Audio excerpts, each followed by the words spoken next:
जय हिंद दोस्तों, स्वागत है आपका हुनर एजुकेशन के इस ऑनलाइन प्लेटफॉर्म पर। तो जो श्रृंखला चल रही थी आधुनिक भारत की, जो पहला पार्ट हम आपको बता चुके थे जिसमें यूरोपीय कंपनियों का आगमन, इससे यूरोपीय कंपनियों का जो आगमन रहा उसके बारे में हमने एक क्लास में आपको बताया है। तो अब जो उसका दूसरा पार्ट हम लेकर के आ गए हैं, जिसको हम बेहतर तरीके से सारी कंपनियों का जो है कि एक तरफ से एक पोस्टमार्टम की तरीके से आपको बताने का प्रयास किया जाएगा। इसमें पीपीटी के माध्यम से भी आपको फैक्चुअल इंफॉर्मेशन भी दी जाएगी, प्लस इसका विस्तार से विवरण मिलेगा। आप चाहेंगे तो एमसीक्यूज भी इसको आगे चलाएंगे हम लोग, है ना। तो सबसे पहले क्लास को शेयर करेंगे सारे बच्चे और सारे मेरे दोस्त, सभी लोग क्लास को शेयर करें और जल्दी से जल्दी क्लास में ज्यादा से ज्यादा मात्रा में जोड़ने और जुड़ने का प्रयास करेंगे, है ना। तो जिससे हम लोग बेहतर, जिसको थोड़ा सा लाइक करेंगे जरूर, जिससे थोड़ा सा मोटिवेशन मिलता है। और आप शेयर करते हैं, लाइक करते हैं तो सब्सक्राइब करेंगे। इस माध्यम से फिर हम अपनी क्लास को आगे बढ़ाने का प्रयास करते हैं, ठीक है। तो यूरोपीय कंपनियों का आगमन से हम लोग बात करते हैं और ये एग्जाम के जितने भी एग्जाम आपके होने वाले हैं उनके सभी के ओरिएंटेड को लेकर के बनाया गया है इसको। तो आगे हम लोग चलते हैं कि देखिएगा कि यूरोपीय कंपनियों का आगमन का जो पहले ही बता चुका था, उसकी पिछले वाली जो क्लास थी उसमें भी आपको बताया था, जिसमें एक श्रेणी में एक टेबल के माध्यम से आपको बताया गया है कि जो पुर्तगाली कंपनी है, पुर्तगाली ईस्ट इंडिया कंपनी, पुर्तगाली ईस्ट इंडिया कंपनी पुर्तगाल देश की कंपनी है। 1498 ईस्वी में ये कंपनी स्टेबल हुई थी, बनी थी। कोचीन में इन्होंने अपनी पहली फैक्ट्री बनाई और 1503 ईस्वी में जो है कि कोचीन में अपनी फैक्ट्री बनाया था, या फैक्ट्री कह सकते हैं या कोठी कह सकते हैं, ठीक है। फिर दूसरी कंपनी है डच ईस्ट इंडिया कंपनी, ये नीदरलैंड की कंपनी है। 1602 ईस्वी में स्थापना हुई। 1605 ईस्वी में भारत के मसूलीपट्टनम में 1605 ईस्वी को इन्होंने अपनी स्थापना करी कोठी की।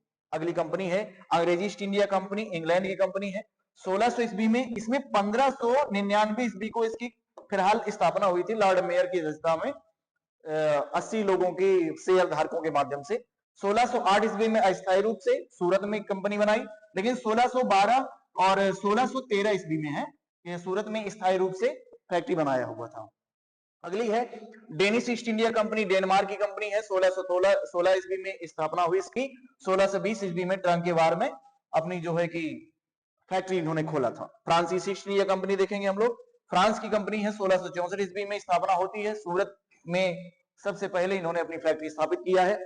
स्वीडिश ईस्ट इंडिया कंपनी है, स्वीडन की कंपनी है। 1731 ईस्वी में स्थापना होती है और नाटो को जो है कि इसका जो प्रथम कोठी बनी थी। हालांकि ये लोग भारत में ज्यादा फैक्ट्री नहीं स्थापित करे, ये लोग चीन से व्यापार करने में सक्षम रहे। तो अब अगली ओर आते हैं। तो ये तो हमने पहले भी आपको बताया था, एक फैक्चुअल इंफॉर्मेशन आपके सामने है।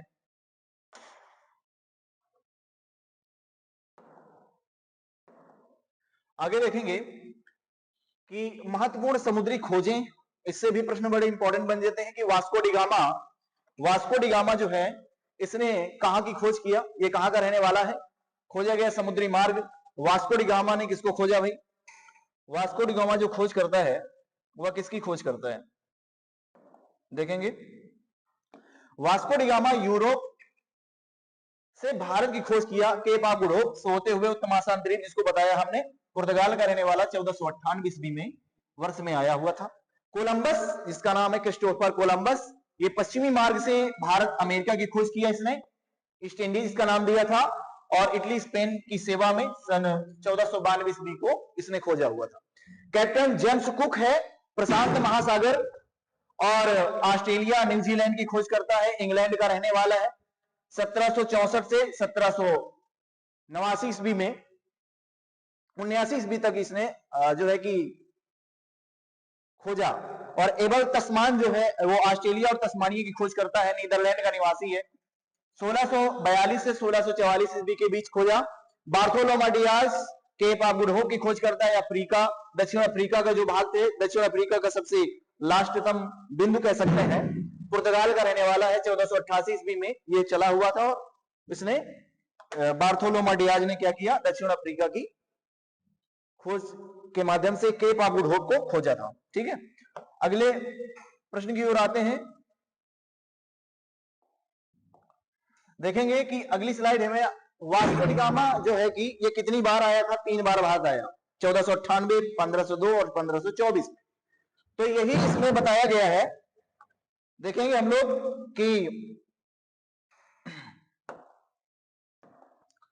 वास्को डिगामा के बाद 1500 ईस्वी में पेड्रो अल्वारेज कैब्रल, ये बड़ा इंपॉर्टेंट प्रश्न बनेगा, जो पेड्रो अल्वारेज कैब्रल के नेतृत्व में द्वितीय मतलब दूसरा वास्को डिगामा के बाद दूसरा एक पुर्तगाली नाविक जो है कि भारत की यात्रा पर आया। 1502 ईस्वी में वास्को डिगामा वापस पुनः कालीकट जो है कि आया था। 1503 ईस्वी में पुर्तगालियों ने भारत में अपनी पहली कोठी केरल के कहां पर बनाया, कोचीन में बनाया हुआ था, ठीक है। इसके बाद 1505 ईस्वी में दूसरी जो फैक्ट्री बनाया है वह कुन्नूर में स्थापित किया, ठीक। और 1524 ईस्वी में वास्को डिगामा अंतिम और तीसरी बार भारत आया और यहीं पर जो है कि फिर इसकी जो है कि मृत्यु हो जाती है। और क्वेश्चन ये बनता है इंपॉर्टेंट कि वास्को डिगामा की समाधि कहां पर है, तो वास्को डिगामा की समाधि दोस्त कोचीन में है। बड़ा इंपॉर्टेंट प्रश्न बनेगा, इसको भी आप याद रखेंगे। अगले प्रश्न की ओर बढ़ते हैं। अगला जो है कि भारत में पुर्तगाली जो वायसराय हुए उनसे बड़ा प्रश्न इंपॉर्टेंट हो जाता है कि जो कितने वायसराय हुए, और बड़े वायसराय काफी हुए हैं, लेकिन जो इंपॉर्टेंट वायसराय हैं उनके बारे में थोड़ा सा हम लोग बात करेंगे, ठीक है। तो जो महत्वपूर्ण वायसराय हुए हैं जिनके आने का क्रम है, जो सबसे पहला वायसराय या पहला हम कह सकते हैं गवर्नर जो था, तो प्रथम पुर्तगाली गवर्नर है, प्रथम पुर्तगाली गवर्नर, प्रथम पुर्तगाली गवर्नर कौन है, फ्रांसिस्को डी अल्मीडा। समय है 1505 से 1509 का। भारत में प्रथम पुर्तगाली वायसराय या गवर्नर बन करके आया है। अल्फांसो डी अल्बुकर्क 1509 से 1515 ईस्वी में रहा। गोवा को इसने विजिट किया।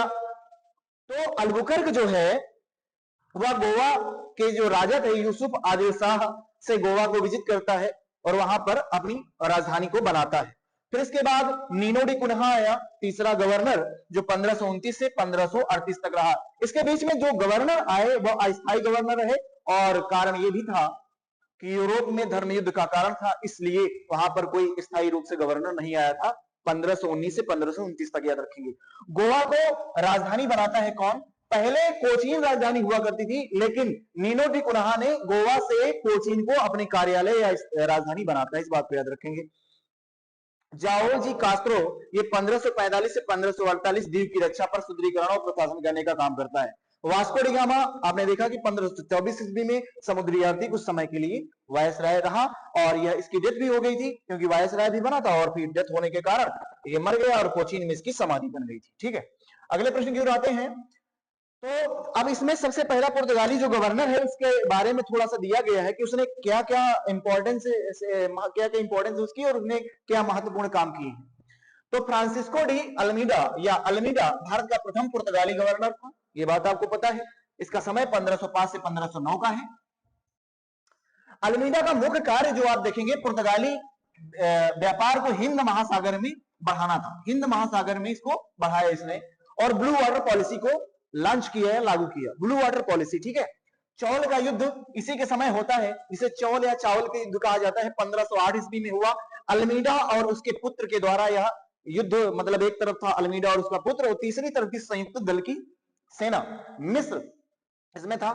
इसमें ये मिस्र जो है संयुक्त दल में, ये मिस्र है, गुजरात का शासक है, और तुर्की के शासक या मतलब ट्रेडर से व्यापारी रहे, इनके द्वारा मिलकर के युद्ध किया गया, जिसमें अल्मीडा के पुत्र की हत्या कर दिया गया हुआ था। इसके बाद जो है दूसरा युद्ध होता है दूसरे वर्ष, अर्थात द्वीप का युद्ध, जिसे दमन द्वीप कहा जाता है, 1509 ईस्वी में हुआ, जिसमें तुर्की, गुजरात और मिस्र की वो तीनों संयुक्त सेनाएं लड़ती हैं। और इस युद्ध में अल्मीडा ने तीनों सेनाओं को जो है कि पराजित कर दिया, और अल्मीडा जो है पराजित करने के बाद क्या बना, इसके बाद सागर के स्वामी पुर्तगाली कहलाने लगे, सागर के स्वामी बन गए। अब क्या हुआ, जो पुर्तगाली सरकार को लगा कि अल्मीडा असफल रहा है युद्धों के करने के कारण, तो उसने एक नया गवर्नर बना करके भेजेंगे वहां की सरकार, अर्थात पुर्तगाली सरकार जो है कि अल्फांसो के बाद दूसरा गवर्नर जो जनरल आता है या वायसराय आता है, उसको बारे में देखेंगे हम लोग। तो अल्बुकर्क है, अल्फांसो डी अल्बुकर्क, समय 1509 से 1515 का है। अल्मीडा के बाद अल्बुकर्क गवर्नर बना था। कौन बना, अल्मीडा के बाद अल्बुकर्क गवर्नर बना, अल्बुकर्क गवर्नर बना था। यह पुर्तगाली शक्ति का वास्तविक संस्थापक है। जिस प्रकार से आप समझते हैं कि दिल्ली सल्तनत का संस्थापक है कुतुबुद्दीन ऐबक और वास्तविक संस्थापक इल्तुतमिश को कहा जाता है। उसी प्रकार से पुर्तगाली शक्ति का संस्थापक या पुर्तगाली शक्ति का जो संस्थापक था वह अल्फांसो डी अल्बुकर्क था, लेकिन वास्तविक संस्थापक, पुर्तगाली शक्ति का जो वास्तविक संस्थापक कहा जाता है वह अल्बुकर्क को कहा जाता है। फ्रांसिस्को डी अल्मीडा तो संस्थापक है, लेकिन वास्तविक संस्थापक अल्बुकर्क को कहा जाता है। इस बात को याद रखिए। इसने कोचीन को अपना मुख्यालय बनाया, ठीक है। 1510 ईस्वी में बीजापुर के आदिल शाही शासक यूसुफ आदिल शाह से गोवा को छीना। 1511 ईस्वी में इंपॉर्टेंट रहेंगे, ये जो टाइम पीरियड है इसको बड़ा इंपॉर्टेंट रहेगा। 1511 ईस्वी में दक्षिण पूर्वी एशियाई की व्यापारिक मंडी, इसका नाम है मलक्का, जो मलक्का जल संधि भी है, ठीक है, पर अपना नियंत्रण स्थापित किया। और 1515 ईस्वी में भारत की खाड़ी के मुख पर स्थित जो है व्यापारिक मंडी, इसका नाम था हारमोज या हारमुज, पर भी अधिकार कर लिया। भारत में स्थायी आबादी बसाना चाहता था कौन? अल्बुकर्क। अल्बुकर्क एक ऐसा गवर्नर या वायसराय था जो भारत में पुर्तगाली स्थायी आबादी बसाना चाहता था। उसका मतलब था कि हम पुर्तगाली यदि भारत की महिलाओं से विवाह करेंगे या हमारी सेना में, हमारे कंपनी में काम कर रहे जितने भी अधिकारी हैं, क्योंकि वो तो पुर्तगाल के रहने वाले, वो तो अपने सोना बाबू को छोड़ करके आने वाले, और यहां कई वर्षों तक जब रहेंगे तो क्या करेंगे? तो यहीं पर उन्होंने कहा, इन वायसराय ने कहा कि भाई जो भी मेरी कंपनी में काम करने वाले हैं, मैं उनको प्रोत्साहन देता हूं कि भारतीय महिलाओं से विवाह करो और खूब सारे बच्चे पैदा करो, अपनी आबादी को बढ़ाओ। तो ये ऐसा गवर्नर है अल्बुकर्क, जिसने क्या किया? पुर्तगालियों को भारतीय महिलाओं से विवाह करने के लिए प्रोत्साहित किया। इसके बदले में उसने बहुत सारे ऐसे लॉलीपॉप दिखाए होंगे, है ना, कहा होगा कि भाई साहब हम आपको ऐसा करेंगे, हम आपको नौकरियां देंगे, हम आपको रिजर्वेशन वगैरह देंगे, कुछ भी देंगे। इसके माध्यम में प्रोत्साहित करता है भारतीय लोगों को या भारतीय महिलाओं को। इस प्रकार से इस देश में गोवा के लोगों मतलब पुर्तगालियों ने काम किया। इसमें गोवा में सबसे पहले सती प्रथा बंद किया। बड़ा इंपॉर्टेंट प्रश्न बन जाता है कि गोवा में सबसे पहले सती प्रथा बंद करने का काम किस पुर्तगाली गवर्नर के द्वारा किया गया? वो था अल्बुकर्क, ठीक है, अल्बुकर्क के द्वारा किया गया। और ये भी आप बात याद रखेंगे कि प्राचीनतम में हड़प्पा सभ्यता के समय भी हमें कुछ साक्ष्य मिलते हैं युगल समाधान के, जो बताते हैं कि हड़प्पा सभ्यता में भी सती प्रथा रही होगी, ऐसा अनुमान लगाया जाता है। वास्तव में ऐसी हाइपोथेसिस है, ऐसी संकल्पना है, ऐसा कहा जाता है। प्राचीन भारत में गुप्त काल में भी सती प्रथा का उल्लेख मिलता है, जो कि अशोक के मतलब गुप्त काल में जो शिलालेख लिखवाए गए हैं उनके द्वारा इसमें कुछ जानकारी मिलती है। और ये ऐसा शासक था जो मुसलमानों को तंग किया करता था। अल्बुकर्क के बारे में थोड़ा सा हम लोगों ने समझा, इससे बनने वाले प्रश्न आप समझ जाएंगे, ठीक है। अगले प्रश्न की ओर आते हैं। या अगला जो गवर्नर वायसराय है उसका नाम है नीनो दी कुनहा। 1529 से 1538 का इसका समय है। नीनो डी कुनहा 1530 से 1500 ईस्वी में राजधानी अपने कार्यालय को कोचीन कन्वर्ट करता है या स्थानांतरित करता है या बनाता है। जो अपनी ऑफिस बनाया, जो अपना कार्यालय बनाया, पहले कोचीन हुआ करता था पुर्तगालियों का, और नीनो डी कुनहा ही ऐसा गवर्नर हुआ जिसने अपने कार्यालय, पुर्तगालियों के कार्यालय को कहां ले गया? गोवा ले गया। याद रखेंगे 1534 ईस्वी में बेसिन, जिसको वसई कहा जाता है, 1534 ईस्वी में बेसिन जिसको वसई कहा जाता है, जो मुंबई के पास है, वसई या बेसिन, 1535 ईस्वी में दीव पर इसने अधिकार कर लिया हुआ था। इंपॉर्टेंट प्रश्न दो हो जाते हैं नीनो डी कुनहा से, याद रखेंगे। एक तो कार्यालय परिवर्तन या ऑफिस परिवर्तन, और दूसरा हो जाता है कि यहां पर किसने दीव पर अधिकार कर लिया और कहां पर अधिकार किया इसने। पुर्तगाली और मुगल शासक क्या हुए? मुगलों से पुर्तगालियों के कैसे संबंध रहे? क्वेश्चन बड़े इंपॉर्टेंट बन जाएगा यहां से। 1572 ईस्वी में अकबर ने कैम्बे का दौरा किया। क्वेश्चन इंपॉर्टेंट है कि अकबर सबसे पहले सागर कब देखा था, पुर्तगालियों से कब मिला था? प्रश्न ये बनेगा कि अकबर सबसे पहले पुर्तगालियों से कब मिला? 1572 ईस्वी में मिला, और इसने सबसे पहले समुद्र को देखा था। अकबर ने कैम्बे का दौरा किया, याद रखेंगे, गुजरात में है। इसी समय अकबर ने पहली बार समुद्र देखा, पुर्तगालियों से मुलाकात किया। अकबर को समुद्री क्षेत्र में व्यापार करने के लिए गोवा स्थित पुर्तगाली कार्यालय से शुल्क देकर के, मतलब अकबर मुगलिया सल्तनत का राजा जो पुर्तगालियों को लाइसेंस के बिना, मतलब पैसे देकर के गोवा स्थित कार्यालय से अकबर को भी समुद्र में व्यापार करने के लिए, अपने जहाजों को ले जाने के लिए या माल इंपोर्ट एक्सपोर्ट करने के लिए पुर्तगालियों से लाइसेंस लेना पड़ता था। ये भी था, समझिए। ठीक है, अकबर के निवेदन पर 15 फरवरी सन 1580 ईस्वी को फादर एक्वाविवा, ये जो फादर एक्वाविवा है ना, ये पुर्तगाली संत है, सेंट कहा जाता है, समझ में आया। और फादर मानसराज फतेहपुर सीकरी की यात्रा पर आए थे। इंपॉर्टेंट क्वेश्चन बन जाता है। जहांगीर ने अकबर की उदारवादी नीति और पुर्तगालियों के परिप्रेक्ष्य में लागू किया हुआ था, ये जहांगीर के विषय में बताया गया। और शाहजहां ने 1532 ईस्वी में पुर्तगालियों के क्षेत्र हुगली पर आक्रमण करके कब्जा कर लिया हुआ था। ये इंपॉर्टेंट प्रश्न बन जाता है कि कब शाहजहां ने कब्जा कर लिया, कब जहांगीर से बात हुई, कब अकबर ने क्या नीतियां लागू किया या अकबर के परिप्रेक्ष्य में लागू किया। तो पुर्तगालियों की नीतियां क्या थी, इस बात को समझेंगे। नीतियां बड़ी इंपॉर्टेंट रहेंगी। ब्लू वाटर पॉलिसी, जिसे शांत जल की नीति कहा जाता है ना, सागर के स्वामी थे पुर्तगाली। कार्टेज या परमिट व्यवस्था, लाइसेंस जिसको कहते हैं, बिना लाइसेंस के आप समुद्र में, हिंद महासागर में व्यापार नहीं कर सकते थे।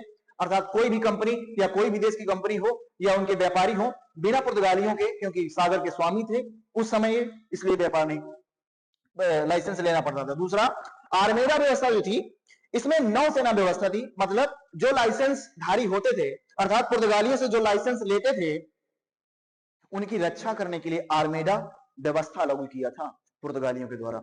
ये थोड़ा सा ठीक भी था। अगले प्रश्न की ओर आएंगे। तो अब पुर्तगालियों ने भारत को दिया क्या?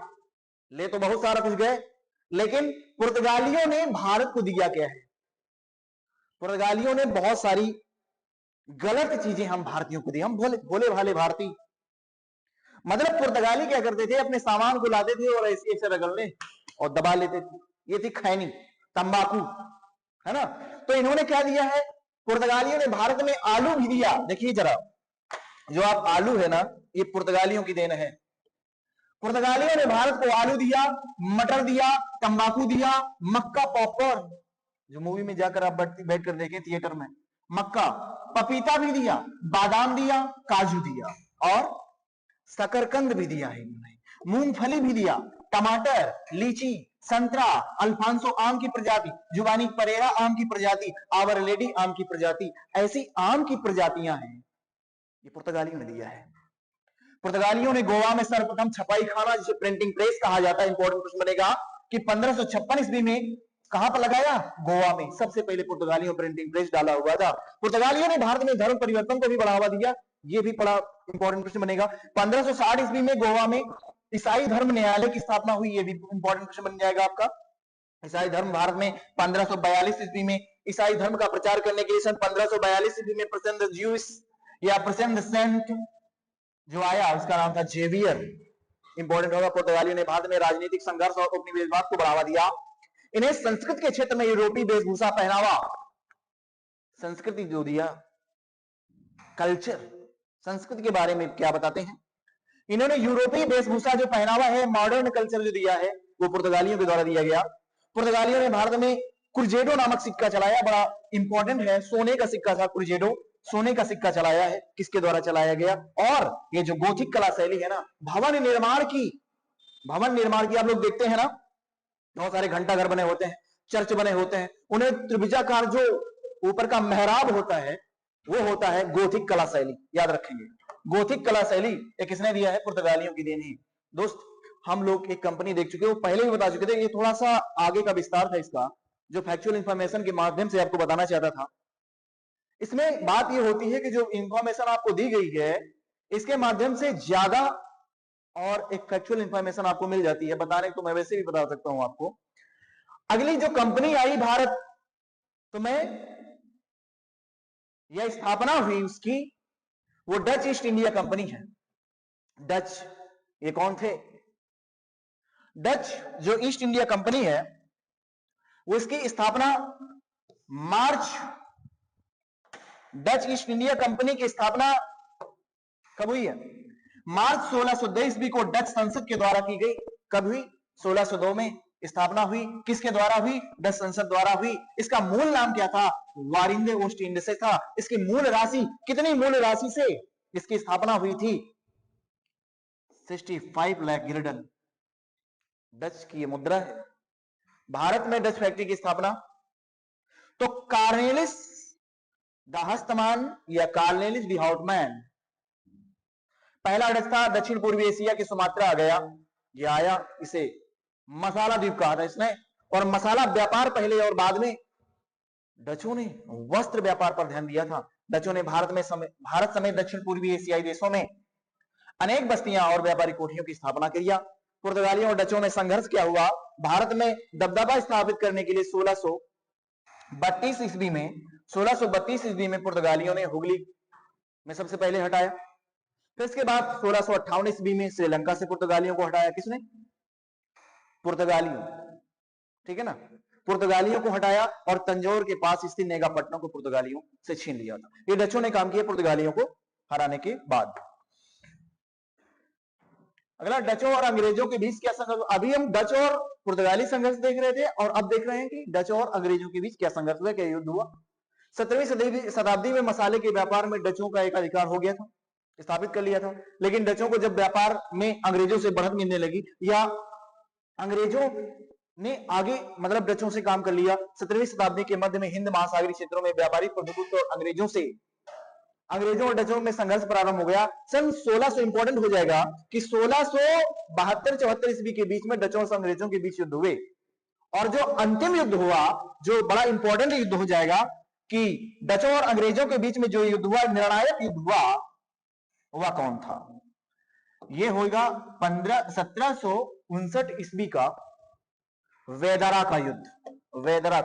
ठीक है, कब हुआ? निर्णायक रूप से कौन आगे बढ़ गए? अंग्रेज, हरा दिया डचों को। ठीक है, अब अंग्रेज अपने प्रभुत्व को स्थापित करेंगे और आगे आएगी ईस्ट इंडिया कंपनी। ठीक है, तो ईस्ट इंडिया कंपनी के बारे में थोड़ा समझेंगे हम लोग। हमने क्या देखा अभी? पुर्तगाली ईस्ट इंडिया कंपनी, दूसरी हमने देख लिया डच ईस्ट इंडिया कंपनी, और तीसरी कंपनी को और बढ़ रहे हैं। तो जो भी बच्चे नए हैं तो चैनल को सब्सक्राइब जरूर करेंगे। वैसे नया चैनल ही है हमारा, ज्यादा से ज्यादा इस चैनल को सपोर्ट करें, लाइक करें, शेयर करें। कंटेंट आपको बेहतर दिया जाएगा और एग्जाम के पॉइंट ऑफ व्यू से एग्जाम ओरिएंटेड दिया जाएगा। ठीक है, आगे बढ़ते हैं हम लोग। तो जब हम लोग बढ़े आगे तो ईस्ट इंडिया कंपनी हमको मिल रही है। कौन सी कंपनी है? ईस्ट इंडिया कंपनी, अर्थात हम कह सकते हैं अंग्रेजी ईस्ट इंडिया कंपनी। अंग्रेजों की है अंग्रेजी ईस्ट इंडिया कंपनी। अंग्रेजी ईस्ट इंडिया कंपनी है। स्थापना, आगमन, उसके विस्तार को लेकर के हम देखते हैं तो 1599 से लेकर के 1717 ईस्वी है। इसका देखिएगा मूल नाम जो था, मैंने पिछली क्लास में भी शायद आपको बताया था या उसमें टेक्स्ट में दिया होगा। मूल नाम the governor and the company of merchants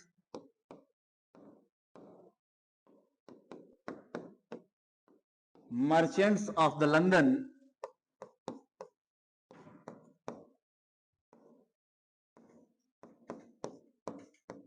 trading into the east Indies, ये कंपनी का नाम है। जो मूल नाम है, जो स्थापना हुई थी इसकी समय, जिसकी स्थापना के समय जो हुआ था वह 1599 ईस्वी में ये इसका नाम पड़ा। ठीक है, अगले प्रश्न। तो आगे क्या हुआ? ये तो मूल नाम था, लेकिन इसका निकनेम, इसका उपनाम क्या था? उपनाम, इसका उपनाम जो है, इसका निकनेम जो है वो है जॉन कंपनी। जॉन कंपनी था इसका निकनेम। ठीक है ना। और यह कैसी कंपनी थी? यह एक प्राइवेट कंपनी थी। यह एक कैसी कंपनी थी? प्राइवेट कंपनी थी, है ना। यह कैसी कंपनी थी? निजी कंपनी थी। निजी कंपनी थी। निजी कंपनी थी। ठीक है ना। किसकी अध्यक्षता में स्थापित किया गया था? लॉर्ड मेयर अध्यक्ष जो थे, लॉर्ड मेयर की अध्यक्षता में। कितने शेयर धारक थे? पहले शेयर धारक कुल 80 शेयर धारकों के साथ मिलकर के इस कंपनी को स्टेबल किया गया। ठीक है, बाद में इसका नाम ईस्ट इंडिया कंपनी कब पड़ा? इस कंपनी का नाम ईस्ट इंडिया कंपनी को पड़ता है 31 दिसंबर सन 1600 ईस्वी को। उस समय जो रानी है, यहां की जो रानी थी, उसका क्या नाम था? एलिजाबेथ, रानी एलिजाबेथ, रानी एलिजाबेथ टेलर प्रथम उस समय यहां की रानी थी। किसके माध्यम से, किस चार्टर के माध्यम से इस ईस्ट इंडिया कंपनी की स्थापना हुई थी? वो चार्टर था 1600 ईस्वी का चार्टर। चार्टर को दोस्त हम कहते हैं राजलेख। राजा या रानी का कोई लेख जिसे चार्टर या राजलेख कहा गया, इस कंपनी का नाम हुआ और इस कंपनी की स्थापना हुई, उसका निकनेम हुआ, शेयरधारक हुए। ये सारे प्रश्न आपके इंपॉर्टेंट हो जाएंगे। और इस कंपनी को रेगुलेट करने के लिए दो संस्थाएं थी, board of director and board of control, निदेशक मंडल और स्वतंत्रधारी मंडल, ये दो मंडल थे। इसमें जो स्थापना करने वाले थे वे सारे आप लोगों ने देखा। आगे प्रश्न की ओर आगे बढ़ेंगे तो कहा गया है कि इसकी स्थापना 1599 से 16, मैंने बताया भी आपको, 1599 से लेकर 31 दिसंबर 1600 ईस्वी को होती है। सितंबर 1599 ईस्वी को स्थापना 80 अंग्रेज व्यापारियों के द्वारा बैठक हुई थी, उसके माध्यम से हुआ, लॉर्ड मेयर की अध्यक्षता में हुई। आगे दिया भी गया है कि जो लॉर्ड मेयर है उसकी अध्यक्षता में हुआ था या हुई थी इस कंपनी की स्थापना। ठीक है, देखिए लॉर्ड मेयर की अध्यक्षता में 1599 80 अंग्रेजों के द्वारा भारत में पूर्वी देशों में व्यापार करने के लिए यह बताया गया था। ठीक है, अगले प्रश्न की ओर आते हैं। ये अगली स्लाइड में क्या बताया गया? ईस्ट इंडिया कंपनी की स्थापना, और आगे देखते हैं चार्टर के माध्यम से किया हुआ था। 15 वर्षों के लिए अनुमति दिया था रानी एलिजाबेथ ने कि कंपनी 15 वर्षों के लिए भारत में व्यापार कर सकेगी। ठीक है, यह एक प्राइवेट या निजी कंपनी थी, वो मैंने पहले भी बता दिया था। इसमें शेयर धारक जो थे वे संचालित करते थे, जो जितने भी अपने शेयर धारक थे वो। अंग्रेजों ने भारत में व्यापार के लिए अनुमति लेने का प्रयास किया। 1608 ईस्वी में एक आता है क्या, देखिएगा कि जो 1608 ईस्वी में जो व्यक्ति चलता है उसका नाम है कैप्टन हॉकिंस। कैप्टन हॉकिंस ये कब आया? ये किसका राजदूत था? ये राजदूत था जेम्स प्रथम का। ये क्या लेकर के आया था? अकबर के नाम का पत्र। अकबर के नाम का पत्र लेकर के आया और किसके दरबार में पहुंचा? तो ये पत्र लेकर के आया था, जो दरबार में पहुंचा था, है ना, जिसकी सभा में पहुंचा था, वह जहांगीर की सभा में पहुंचा था। जहांगीर की सभा में पहुंचा और जहांगीर से कहां पर मिला था, कौन से स्थान पर मिला था? बोलेंगे आगरा। आगरा के दरबार में मिला। कौन? हॉकिंस। कब आया? 1608 ईस्वी। किसका राजदूत था? जेम्स प्रथम का। अकबर के नाम का पत्र लेकर के आया, क्योंकि अकबर की डेथ हो गई थी, अकबर की मृत्यु हो गई थी 1605 ईस्वी में। जब 1605 ईस्वी में अकबर की मृत्यु हो गई तो उसका पुत्र कौन है? सलीम, अर्थात जहांगीर। उसके दरबार में आगरा में मिला। तो पहले ईस्ट इंडिया कंपनी को पूछा जाता है कि सबसे पहले ईस्ट इंडिया कंपनी की मतलब ईस्ट इंडिया कंपनी ने कोठी या फैक्ट्री स्थापित कहां किया था? 1608 ईस्वी में, लेकिन अस्थायी रूप से। इसके पहले उन्होंने 1611 ईस्वी में स्थापित कर दिया था मसूलीपट्टनम में। और जब जहांगीर से आगरा में मिला तो जहांगीर ने क्या दिया भाई? जहांगीर ने कैप्टन हॉकिंस को क्या दिया है? इसको क्या दिया? इसको दिया एक उपाधि। किसको दिया उपाधि? कैप्टन हॉकिंस को। कौन सी उपाधि दिया? इंग्लिश खान की उपाधि दिया। इंग्लिश खान की उपाधि दिया। और इसे कहा फिरंगी खान। फिरंगी खान या इंग्लिश खान की उपाधि दिया। और क्या दिया? मनसब दिया। मनसब भी दिया। और मनसब कितना दिया? 400 का मनसब दिया। 400 का मनसब दिया, इंग्लिश और फिरंगी की उपाधि दिया, और बहुत सारे उपहार लेकर के आया था, गिफ्ट लेकर के आया था प्रभावित करने के लिए जहांगीर को, उसकी रानियों दिया भी, प्रभावित भी हुआ। प्रभावित हुआ, सूरत में फैक्ट्री खोलने की अनुमति दी थी, 1608 ईस्वी में खुल भी गई, लेकिन और उसको लगा कि जिस प्रकार से पुर्तगालियों की नीति थी ना, धोखाधड़ी करके अपहरण की नीति, है ना, चोरी डकैती वाली नीति, छिनैती वाली नीति जो थी पुर्तगालियों की, वैसा तो नहीं है कहीं, ऐसा जहांगीर को लगा, इसलिए उसने मना कर दिया। इसके बाद में जब हॉकिंस के द्वारा ही सूरत में पुर्तगालियों को हरा देने के बाद जब विश्वास पात्र बना लिया जहांगीर ने, तब जो है कि 1600 स्थायी फैक्ट्री बनाने की अनुमति दी, स्थायी कोठी की अनुमति जो दिया, अनुमति जो दिया वो दिया था 1613 ईस्वी में। ठीक है ना, ये प्रश्न आपके लिए इंपॉर्टेंट हो जाते हैं। अगले प्रश्न की ओर आते हैं, अगली स्लाइड में देखते हैं हम लोग। तो किस जहाज से होकर के आया था कैप्टन हॉकिंस? हेक्टर नामक जहाज से आया था। इसके साथ एक व्यक्ति और भी था, ठीक है, लेकिन वो चला गया था, और बाद में जब हॉकिंस को छोड़ा कि हॉकिंस का साथ छोड़ करके चला गया, वो स्थल मार्ग से जा रहा था, लेकिन वह नमक वगैरह खरीद के जाने लगा था और नमके ने दब के मर गया बीच में, ये कारण हुआ। हॉकिंस तो खतरनाक व्यक्ति निकला भाई, ये इसने साथ नहीं छोड़ा, ये डरता नहीं था, छोटे मोटे आदमी नहीं थे भाई ये। कैप्टन विलियम हॉकिंस 1608 ईस्वी में भारत आया था। जहाज का नाम था हेक्टर नामक जहाज से आया था। इस इंग्लैंड के राजा जेम्स प्रथम का प्रतिनिधि था, ये आप लोगों ने पहले भी देख लिया है, ठीक है। अगले प्रश्न की ओर आगे बढ़ते हैं। कहा गया है कि हॉकिंस मुगल सम्राट जहांगीर के दरबार में गया, राजा का राजकीय पत्र प्रस्तुत किया।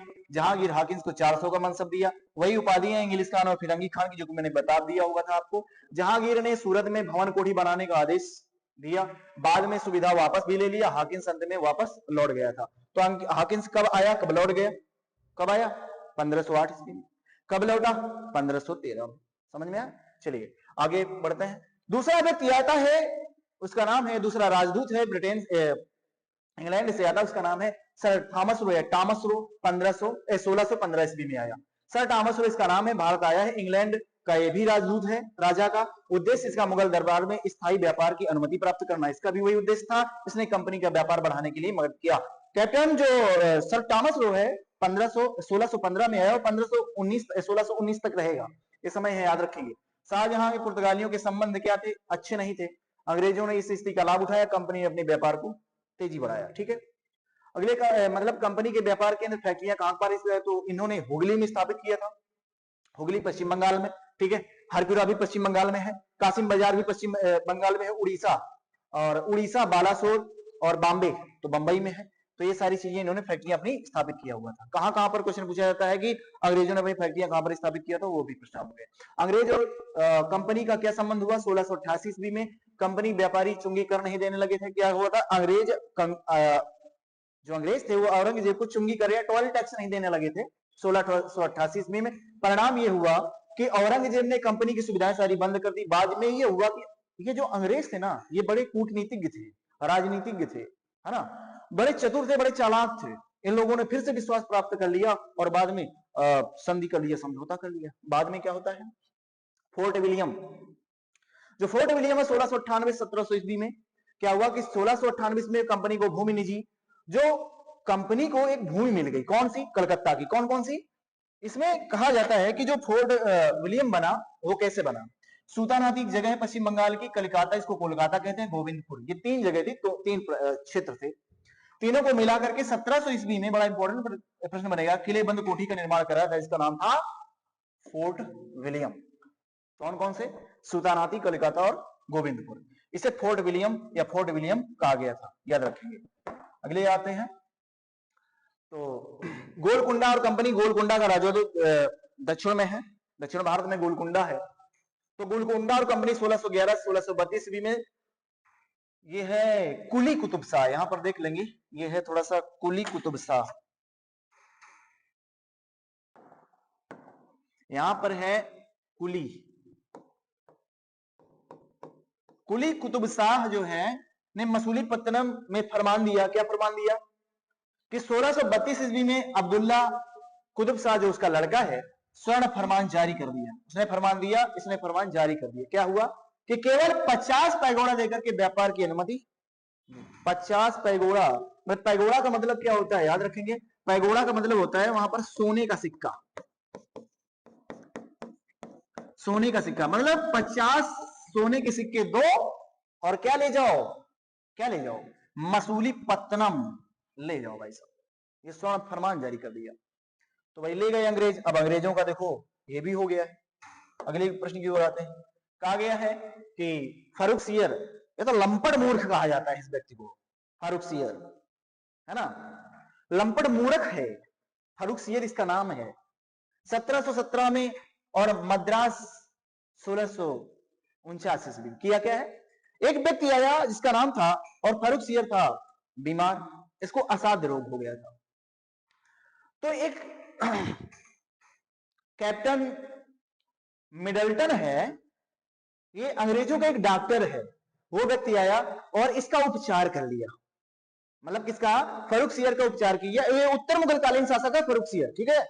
और तो उसका उपचार किया तो बादशाह क्या हुआ, मतलब फारूक सियर बड़ा प्रभावित हुआ, इंप्रेस हो गया। 1717 ईस्वी में इसने इंप्रेस होकर के इस किससे, इस हैमिल्टन से, अंग्रेज है जो डॉक्टर है, उससे प्रभावित होकर के एक फरमान जारी कर दिया व्यापारिक छूट के लिए कि भाई साहब व्यापार में आप छूट है, खूब व्यापार करो। सारे रास्ते खोल दिए फारूक सियर ने। सूरत को क्या दिया, अब इनके पापा का है सूरत, समझ लो। फारूक सियर के पिताजी का था, तो भैया दे दिया इसको कितने पर, 10,000 रुपए वार्षिक पर, लीज पर दे दिया, किराए पर दे दिया। और बंगाल को किस पर दे दिया, 30,000 रुपए पर दे दिया फारूक सियर ने। इस बात को याद रखेंगे। अनुमतियां और सारी सुविधाएं भी कि भाई साहब खूब आप मुझे इतना पैसा दे दो, बाकी आपको जितना भी यहाँ के लोगों से टैक्स वसूलना है, लगान वसूलना है, खूब आराम से करो। कारण यही हुआ कि जो ये अय्याश राजा थे ना मुगलिया सल्तनत के, उत्तर मुगल काल के या मुगल काल के या अन्य भी जो राजा थे, वो मुसलमान हो व हिंदू भी हो, ऐसे बहुत सारे राजा हुए जिन्होंने लूटने का प्रयास किया। मतलब अपने ऐशो आराम के लिए अन्य जनता को बेच दिया करते थे। वो बेचना ही हो गया ना। 1649 में फ्रांसिस डे ने मद्रास को भूमि में ले लिया। अब देखो सारी चीजें अंग्रेज अपने कब्जे में करने जा रहे हैं, है ना। मद्रास जो फ्रांसिस डे है, अभी क्वेश्चन ये बनता है कि बताओ चेन्नई का संस्थापक कौन था, फ्रांसिस डे, मद्रास का जो चेन्नई था ना, तो फ्रांसिस डे ये भी हो जाएगा। मद्रास से चेन्नई का नाम है। फ्रांसिस डे 1649 ईस्वी में भूमि बना ली, ठीक है ना। और वहीं पर फोर्ट सेंट जॉर्ज को खोला, एक किला बंद कोठी का निर्माण इसने भी कर दिया हुआ था। अगले प्रश्न की ओर आते हैं। फ्रांसीसी और ईस्ट इंडिया कंपनी का काम क्या है, विषय है इसमें। तो अब अगली कंपनी जो है इसका नाम है फ्रांसीसी ईस्ट इंडिया कंपनी। तो फ्रांसीसी ईस्ट इंडिया कंपनी कहां की कंपनी है, फ्रांसीसी ईस्ट इंडिया कंपनी फ्रांस की कंपनी है। उस समय जो फ्रांस का राजा था उसका नाम था लुई 14वां। जो कंपनी बनी 1664 ईस्वी में बनी, और ये फ्रांस के जो राजा थे लुई 14वां, उसके मंत्री, इसका नाम था कोलबर्ट। कोलबर्ट के द्वारा इस कंपनी का जो व्यापारिक कंपनी है फ्रांसीसी ईस्ट इंडिया कंपनी, इसका निर्माण हुआ। उद्देश्य इसका यह था कि पूर्वी देशों में समुद्री व्यापार करना, यह काम था इसका, और सारी कंपनियों का यही काम हुआ। फ्रांसीसियों ने भारत में व्यापारिक ठिकाने बनाने शुरू किए। सबसे पहले व्यापारिक जो ठिकाना बनाया फ्रांसीसियों ने सन 1668 ईस्वी में सूरत में अपनी फैक्ट्री, कारखाना स्थापित किया, है ना। और बंदरगाहों पर नियंत्रण धीरे धीरे पाना शुरू कर दिया था। और इन्होंने अपनी फैक्ट्रियां बनाई हैं पांडिचेरी में, चंद्रनगर में, माहे में, कराईकल में, यनम में, है ना। इन्हें मुख्य बस्तियां बसाई है, समझ लीजिए। अगले, फ्रांसीसी शक्ति का सबसे बड़ा आधार बना, यहाँ किलाबंद प्रशासन सेना की व्यवस्था की गई। यहाँ फ्रांस के दक्षिण भारत में राजनीतिक हस्तक्षेप को बढ़ाया इन्होंने। डुप्ले यहाँ पर जो है सबसे प्रभावशाली कह सकते हैं, सबसे ताकतवर, सबसे सिंसियर जो व्यक्ति है, जो गवर्नर है, जो महत्वाकांक्षी है, उसका नाम है Dupleix, sir Joseph Francis Dupleix इसका नाम है। फ्रांसीसी पहला गवर्नर है। उसने भारतीय राजाओं के विवादों में हस्तक्षेप करके शक्ति अपनी बढ़ाई थी। यह अंग्रेजों के खिलाफ फ्रांसीसी प्रभाव को मजबूत करने का प्रयास करता है। भारत में फ्रांसीसी स्पर्धा भी रही और राजनीतिक हस्तक्षेप भी रहे। बंदरगाहों, किलों में व्यापारिक मार्गों पर नियंत्रण की होड़ भी रही। आगे है कि अब यहां पर प्रश्न ये बन जाते हैं, फ्रांसीसियों के फ्रांसीसी और अंग्रेजों के बीच जो युद्ध हुए उन्हें आंग्ल फ्रांसीसी युद्ध कहा जाता है, उन्हें कर्नाटक युद्ध भी कहा जाता है, याद रखेंगे। ठीक है, तो पहला कर्नाटक युद्ध कब हुआ, ये बड़ा इंपॉर्टेंट हो जाएगी। पहला कर्नाटक युद्ध कब हुआ, प्रथम Karnataka war, first Karnataka war 1746 से 1748 में प्रथम कर्नाटक युद्ध हुआ। इसमें इंपॉर्टेंट ये हो जाता है कि ये क्या था, इसका मुख्य कारण क्या था। यूरोप और ऑस्ट्रिया, ऑस्ट्रिया के उत्तराधिकार का युद्ध, यूरोप और ऑस्ट्रिया के उत्तराधिकार का यह युद्ध था और संधि के बाद सामान्य निर्णायक बढ़त हासिल किया। इसमें संधि हुई थी, एलोस्टॉपेल की संधि, इसको कहा जाता है एलोस्टॉपेल की संधि। और इसी के बीच में एक युद्ध हुआ था, इसका नाम था सेंटो या संत थॉमे का युद्ध। तो प्रथम कर्नाटक युद्ध में या उसके बीच में एक युद्ध हुआ था है अंग्रेजों और फ्रांसीसियों के बीच। कारण क्या था, आपने जाना, यूरोप और ऑस्ट्रिया के उत्तराधिकार का युद्ध था। फ्रांसीसी चाहते थे कि ऑस्ट्रिया मुझे मिलना चाहिए या हमें मिलना चाहिए, और अंग्रेज चाहते थे कि ऑस्ट्रिया हमें मिलना चाहिए। यह युद्ध हो रहा था यूरोप में, क्योंकि वही कंपनी भारत में, फ्रांसीसी और अंग्रेज दोनों व्यापारी यहां पर आते हैं और लोग समुद्री व्यापार करते हैं। तो सबसे पहले जो शुरुआत किया हुआ था वो अंग्रेजों ने किया फ्रांसीसी जहाज को डुबा करके। जो अंग्रेज था उसका नाम था बर्डोने, और जो डुप्ले है उसके जहाजों को पकड़ करके डुबा दिया अंग्रेजों ने फ्रांसीसियों के। तो यही युद्ध का कारण बनता है, उसका नाम था सेंटो का युद्ध। और इसमें एक संधि हुई थी, इसका नाम है एलोस्टॉपेल की संधि। 1748 ईस्वी में एलोस्टॉपेल की संधि हुई थी। ठीक है, अगले प्रश्न की ओर आते हैं। तो दूसरा कर्नाटक जो युद्ध होता है 1749 से 1754 ईस्वी के बीच हुआ, और दक्षिण भारत में उत्तराधिकार के प्रभुत्व का यह युद्ध था। और दक्षिण भारत में जो राजा थे, जैसे कर्नाटक के राजा, जैसे हैदराबाद के निजाम वगैरह, तो उनके बीच ये युद्ध होता है। अंग्रेजों की स्थिति मजबूत, फ्रांसीसी दबाव इसमें दबाव में पड़ गए, मतलब अंग्रेजों के इसमें प्रभुत्व स्थापित हुआ। और तृतीय कर्नाटक युद्ध जो है 1756 से 1763 ईस्वी में बीच हुआ, और इसे सप्तवर्षीय युद्ध कहा जाता है। इंपॉर्टेंट रहेगा, अंग्रेजों की निर्णायक जीत हुई, फ्रांसीसी शक्ति सीमित रह गई, अर्थात फ्रांसीसी मतलब कह सकें कि हार गए।